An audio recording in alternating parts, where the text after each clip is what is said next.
On tonight's Cover One Buffalo podcast, we are joined by Yahoo's football writer and analyst Matt Harmon. But first, our guys, Handsome Jack. Broadcasting live to Bills Mafia worldwide with Greg Tompsett and Aaron Quinn. Welcome to the NFL. Doesn't matter what's happened before today. Today's a brand new day. It's a brand new season. Your number one podcast for objective Buffalo Bills coverage. No matter where you are, we got you covered.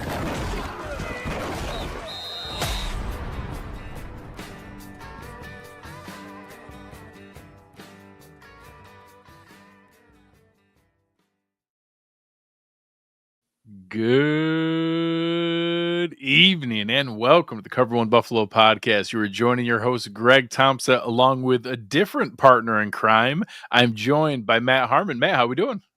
Greg, really appreciate you having me. I'm very excited for this conversation. I say all the time, the Bills wide receivers over the last few years, like kind of in the Brandon Beane era, have been such a fun group to discuss. And honestly, if I can be, like self-fulfilling over here for a second, like they've made a lot of moves over the years that have been like reception perception favorites, all the way to like a lot of your boxes. Yeah, I know, all the way to like the top, like a guy like Stefon Diggs, who I thought was performing at an elite level in isolation with the Minnesota Vikings, just didn't have elite production, and it was very gratifying and awesome to see like him and Josh take that leap into the elite tier together. But then even along the way, like John Brown was a guy I really liked. I thought was very underrated. He went and had probably the best season of his career with the Bills. And they've, even added some like pet favorite types like Curtis Samuel and now Elijah Moore as well. Save those. Yeah, I'm looking forward to breaking it down.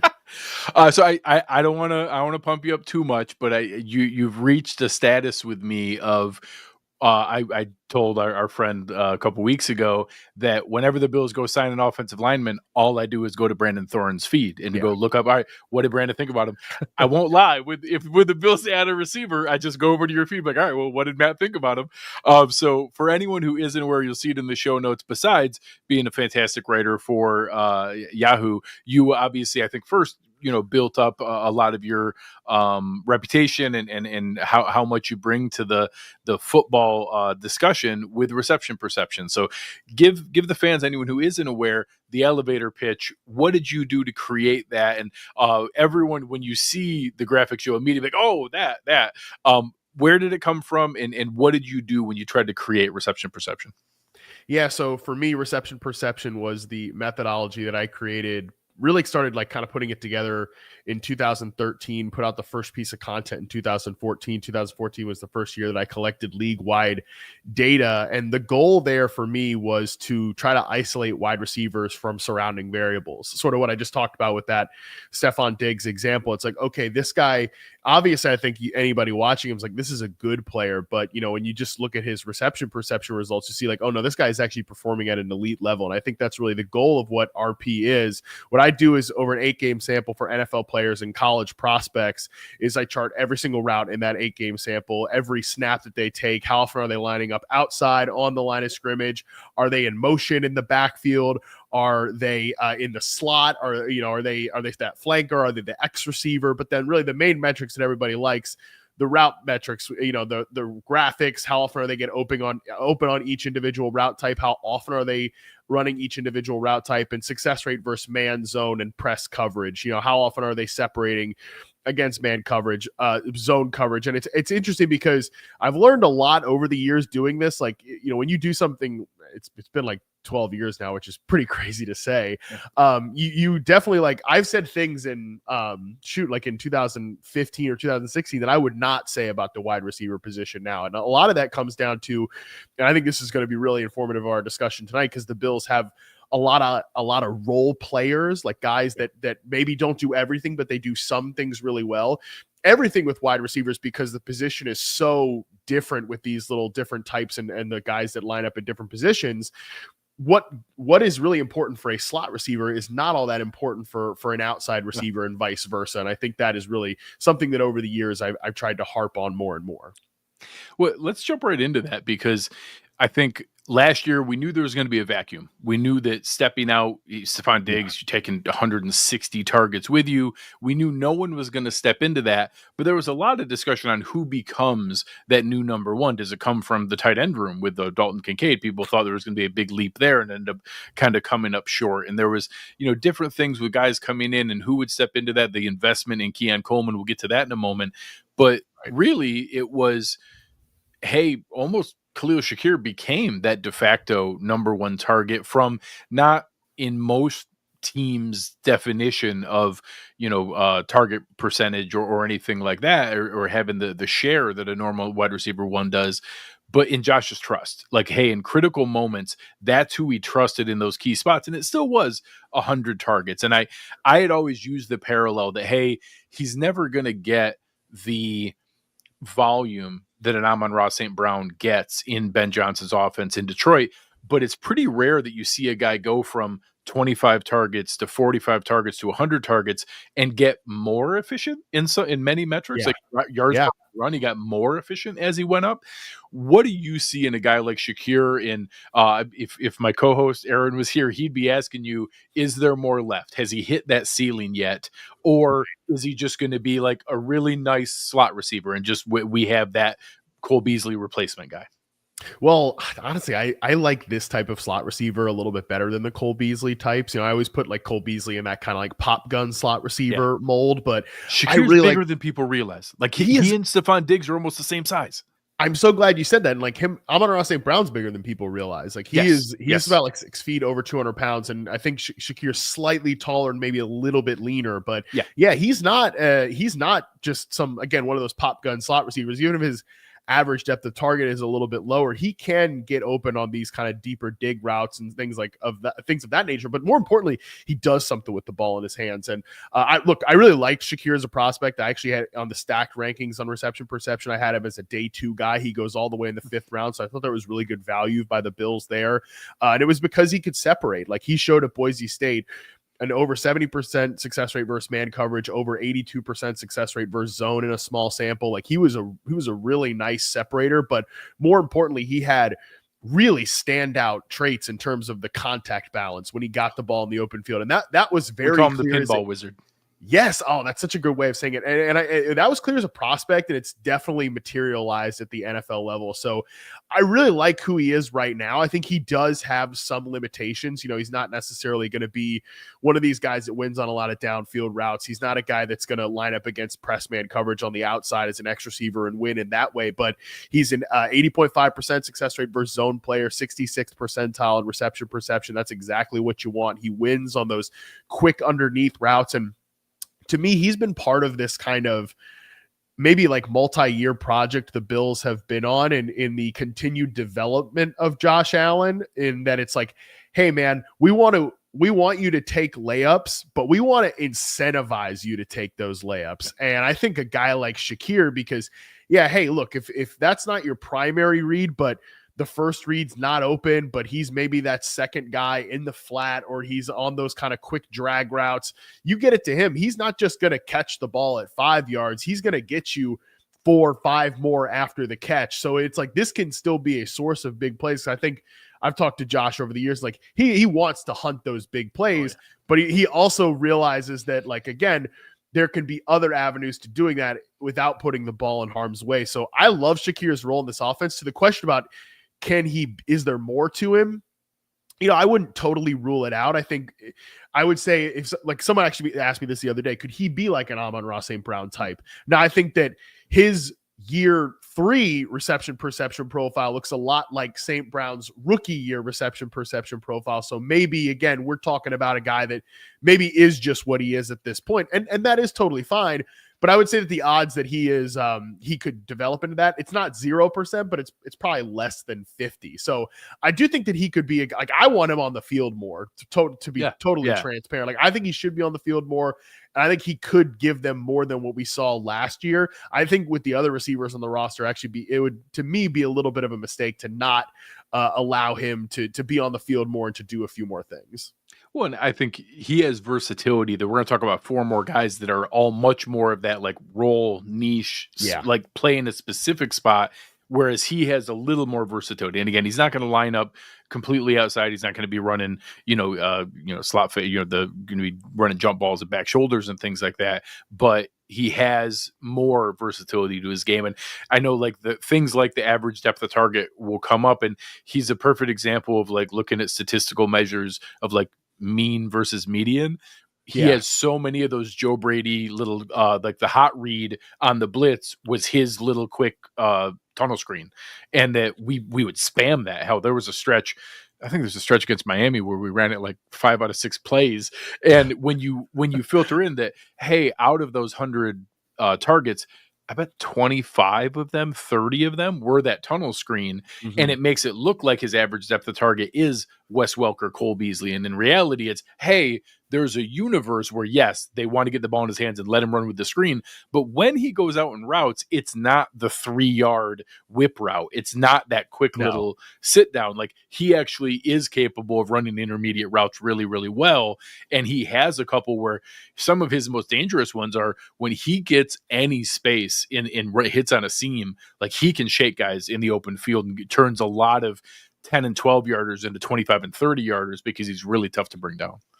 Yeah, the hands down the field and the ball tracking are good plus traits for him as well. So again, I don't think he has to just be that pop gun slot receiver. And I like the way that you point that out, that it's definitely the overall average depth of target is brought down by some of those like real tunnel screens and just underneath things. But like, they have him run a lot of post routes, and I think he actually could get the ball more on those plays. Just to put a point on like that man coverage success rate for him, which is below average overall, but like looking at the historical data and reception perception, like he is within the same range of like 2021 Hunter Renfrow, 2022 Christian Kirk, 2023 Rashee Rice, 2014 Jarvis Landry, and 2016 Julian Edelman. Like, all of those guys were full-time players by the end of the season for Rashee Rice with the Chiefs in his rookie season. All those guys were full-time players. They were not just like, hey, in 3 receiver sets, we get you on the field. And even if they weren't these elite man coverage beaters, they were awesome zone beaters. And that's who Khalil Shakir is. So I do think that he could be a guy that, he's like in that 100 target range right now. I think we could get him to like 120 or something like that. Yeah, I'd love to see that. All right, so the first one we'll go down the path of here is the new addition. So Josh Palmer coming in from the Chargers. To many of us, we're thinking, okay, we knew Mac Hollins gave us a little bit more than we expected last year. Things never quite worked out with Amari Cooper the way that we were expected. We didn't bring anyone in to do that. So though, that the true outside looks like it's going to be Palmer and Coleman. And Josh Palmer has, the run blocking that they like, some of the ability to win downfield, kind of some of a poor man's Amari Cooper there. Where does he fit in your model? What are you expecting of how he fits in with Josh in this first year together? Yeah, admittedly, I thought Josh Palmer's rookie season was not great, but he's somebody that's like stabilized into being a nice, useful player. Like, do I necessarily think that the Bills went out and found like this sleeping superstar or something like that? No, but I do think that when I watched him with the Chargers last year, and I actually charted a few of his games today in preparation to talk with him, to talk with you guys today, and also I want to get him on the site too before the season starts, just because he's going to be an interesting player to discuss. I think he really separates well on some of these bigger in-breaking routes. Like, I thought his work on dig routes was really impressive, some deeper post routes. He does have, like, I'd call build-up speed. He's not like the most quick twitch player. He really struggles, I think, and gets stuck in the mud when he's like working back to the quarterback. But they do need somebody to hit on some of those big in-breaking routes. I think that's what they wanted Amari Cooper to be, and that just like never really materialized. Man, the Cooper thing is so weird. Not to go off on a tangent with that, but and just to put the quick like tagline on it, when he was with Cleveland this past season, I remember charting him when the trade went down. I was like, yeah, he's still separating at a pretty clear level. He just was really having trouble catching the football when it went his way. And he's also, of course, playing with one of the worst quarterback situations of the last few years. And then he gets to Buffalo. He couldn't separate anymore. He generally caught the catchable targets that went his way, but he couldn't separate anymore. And he's playing with one of the best quarterbacks in the league. Like, it was it's such a disappointing just thing. And obviously he's not even with the team right now. So I do think that maybe they want a little bit of that from Josh Palmer, who overall isn't like to me is, I know other like tracking sites really like his separation ability. I think that he's good in certain areas, but he is a tough, rugged player. I love that he mixes it up as a run blocker. So to me, I look at him as kind of a souped up version of what they got from Matt Collins last year, which, as you mentioned, was more than anybody expected. Correct. And I think if that's where fans set their mind is like, hey, I think he can do everything Matt Collins did, maybe even a little bit more. I think that sets a reasonable barometer for what we saw last year. Yeah. All right. Everybody listening, brace yourselves. This will be the tough part of the show. I'm going to do it as our Southern Tier Brewing Company, our What's Brewing segment. Break it to the fans.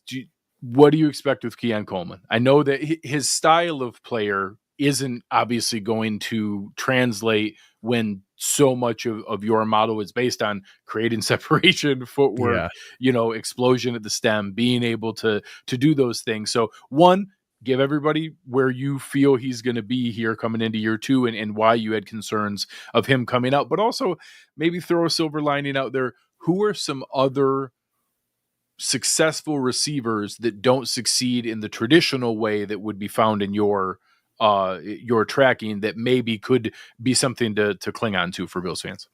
Yeah. So, okay, let's actually go back to his prospect profile, because this is where, like, what I don't want people to do is just look at like the reception perception route tree for Coleman and see a lot of red routes and be like, oh, this guy sucks. Like, I don't think he sucks. Okay. I think there's actually some things he does really well. But if you just go back and look at his rookie prospect profile, I did a whole breakdown of on YouTube of this that people can check out if they want to go to my channel. He was kind of the featured player of it, but it was generally about like, okay, so your favorite prospect that you like in the draft doesn't separate at a high level. Now what? And with Keon Coleman, he fell into this bucket of receivers that was below the 35th percentile in 2 of 3 metrics in terms of man, zone, and press coverage. Now, he was below the 35th percentile in reception perception with man and press coverage. Now, that doesn't immediately just say like, hey, this guy's not going to work out, because guess what? There has been guys in that bucket that have gone on to be really high quality players in the NFL. But when I looked at historically, the guys that have worked out, all of them have kicked into the slot. We're talking about Amon-Ra St. Brown. We're talking about Juju Smith-Schuster. We're talking about guys like Rashee Rice is another great example. Shoot, even Cooper Kupp had issues against man coverage early on in his career, but you never really saw it materialize because he was that big power slot player. So that, to me, I thought was Coleman's best path forward as a prospect, was that to be a guy that got, he doesn't have to be a full-time slot player. Rashee Rice isn't a full-time slot player, but he's like a 40% guy, and he runs a lot of those underneath quick in breaking routes, which, by the way, like Keon Coleman in his rookie season reception perception sample ran a slant on 24.6% of his charted routes and had an 80% success rate on slants. That's a really good number. And I just think that you are going to be able to get him more of those routes if you move him away from the X receiver position. Again, that was the theory as a prospect. Well, he goes to Buffalo, and again, if Brandon Beane is reading reception perception, he did not read this profile, because I mean, his usage was basically just almost exclusively at X receiver. He took 88.8% of his sample. I was just saying 87. Outside. Yeah, he was on the line of scrimmage just about 76%. So like he was mostly outside on the line of scrimmage. Like it was mostly that X receiver role. And it sounds like, based on what they've said this offseason, that they want to continue to have him there. That being said, I do think that Josh Palmer can take some X receiver reps. Like I thought that Matt Collins could be like a sacrificial X receiver, which for them would allow. Josh calls them for the love of the game routes. Yes, like where you have the guys like, hey, I need you to run it as hard as you can. You're not going to get the ball, but the defense doesn't know that. I still need you to run it hard. Exactly. And that allows us to do all the fun stuff with like clearing out space for Khalil Shakir. We're doing all those type of things. I mean, the pre-snap motion, things of that nature, like that somebody, has got to clear space out for that. And like Coleman, by the way, he could just end up being like, that's his role. He's a bit sacrificial, and every now and again you throw him the ball and he goes and wins at the catch point. Now, I do think he needs to be better in year 2 at the catch point. Like he had some highlight reel plays, but he wasn't like an elite, consistent ball winner. And I think if he's going to be that type of non-separation based X receiver, he has to be, an Alshon Jeffrey type. He has to be like an elite contested catch receiver. He wasn't quite that way later on in his rookie season, but I know he was dealing with like a wrist injury. I'm hopeful. I think if you're going to cling to something, it's that some of the numbers extrapolate pretty well in those first 8 games. Then he messes up the wrist, and then it doesn't come back. And honestly, Brandon Beane was pretty critical of him, of how he had never experienced an injury before, how he dealt with it and came back and like was kind of protective, and like they were pretty rough with him on that. So I think we're all kind of curious to see, just hoping that we could see a little more of that early on. Like, I'll take it that he's taking jump balls from Tariq Woolen. Like I'm okay with that, but like you just need to see more to be able to see it consistently, right? Because I mean, like a guy that he compares very favorably to is like a Devontae Parker type, which Devontae Parker again was not worth a first round pick that the Dolphins spent on him, but he had that one really awesome season with Ryan Fitzpatrick, because Fitzpatrick was like, hey, I'll throw that thing to you when you're covered. Does not matter. And he was an awesome. We know that part of Fitz. As you guys know very well. A lot of teams know that about Ryan Fitzpatrick. Stevie's down there somewhere. Stevie's down there somewhere. Man, Stevie Johnson, by the way, was one of the most underrated performers in reception perception history. He's got some crazy. Aside, the one thing we cling to during a very dark era of Bills football during the drought is that every time someone goes on a rant of rightfully praising how amazing Darrelle Revis was, we always get to throw out there, except for Stevie. Stevie gave him the business over and over and over again. And he was so unnatural to what Revis was used to with everything else, that his basketball style, one-on-one breakdown style didn't work with what Revis was expecting. So we always have that to cling to. Yeah, that's the funny thing about receivers. Like he was a great separator, but like I'm sure some quarterbacks they would have just gone nuts with Stevie Johnson. Like Tom Brady would have hated it. Like, Aaron Rodgers, any of that type of stuff. Yeah. But yeah, I mean, Fitzpatrick was one of those guys. Like, I don't care if you're open, I'm gonna find you. And honestly, Josh is that way. I had a conversation with Josh. They would have worked really well together. Yeah, I had a conversation with Josh about this years ago, where he said I would tell Diggs, like, I don't care if that route is supposed to be 9 yards. If you're open at 7, you break it at 7. Like it's my job to get the open guy the ball. Not all quarterbacks are like that, but So random aside about Stevie Johnson there, but yeah, Devontae Parker is like a good kind of career example of somebody that if Coleman's just going to be a non-separation based X receiver, he can kind of be like used in that way. That's sort of a way forward for him. Romeo Doubs had very similar metrics as a rookie for reception perception. He's kind of a little bit of like a sacrificial X receiver, but every now and again he can hit those like quick in breaking routes, which again for Coleman, his success rate for zone coverage is not bad. Like those routes like slant, I really like the way he works on slants, and just like he's another guy that is better after the catch than credited. I just want to see him get more of those type of opportunities. And to me, I think that you are able to get the best out of him if he's not just a full-time X receiver. So I think that for Coleman, if he's going to have a breakout year 2, and he's going to be really good moving forward, and like a player that you're giving 100+ targets to in a season, and maybe they just don't envision him being that guy. But if he is, I think it's going to be in like a player that he needs to be like a slot guy about 35-40% of the time, which I think is more than enough. He doesn't have to be a slot only player. He doesn't have to be Amon-Ra St. Brown necessarily, even though again that's one of the career success stories among that cohort of non-separation guys in college that were outside receivers and moved into the slot. I think that he doesn't have to necessarily be that, but he could be somebody that gets in the slot about 40% of the time. You're giving him those quick in breaking routes, and he's working after the catch. Well, and that might align with maybe some advancement from Khalil Shakir, giving Shakir a little bit more outside, trade it off, see where they both go. All right, we're going to end on a high note here. We'll switch over our Here to Help segment with our friends over at William & Tauer Law Offices. All right, it's the second year in a row I've talked myself into, hey, receiver Matt really likes, a lot of opportunity, played with really crappy quarterbacks, playing with an elite quarterback for the first time. This one, we got a chance. I won't lie. Every single video of route running camps and exercises Elijah Moore puts out, I just get more excited. Like, oh my God, look at that guy move. It's unbelievable. He put out another one today, and it's I don't even understand how he moves with some of it's like almost violent, but some of it's so smooth in how it's unbelievable that he moves the way that he does. I don't think again I don't think we have a year 5 breakout coming. Sure. But tell the fans what maybe we could find if it is the first time he's going to get to play with an elite quarterback. What could there be if they find a way to utilize either a Samuel or an Elijah Moore? Yeah. First of all, Curtis Samuel, man, he's just a guy that I feel like it's just snake bitten with bad luck. Like every time he signs like a big contract, he immediately is hurt the first year. That was the case with Washington. The year that he really should have broken out in Carolina, that was the 2015 season, I want to say, or no, excuse me, 2018 season. I'm way off. Yeah, it was with the Joe Brady season, and what we tied the to year before that, I think excuse me, 2019. The year before that was like, this was what we should have had, that big breakout season. It was the last year that Cam Newton was there.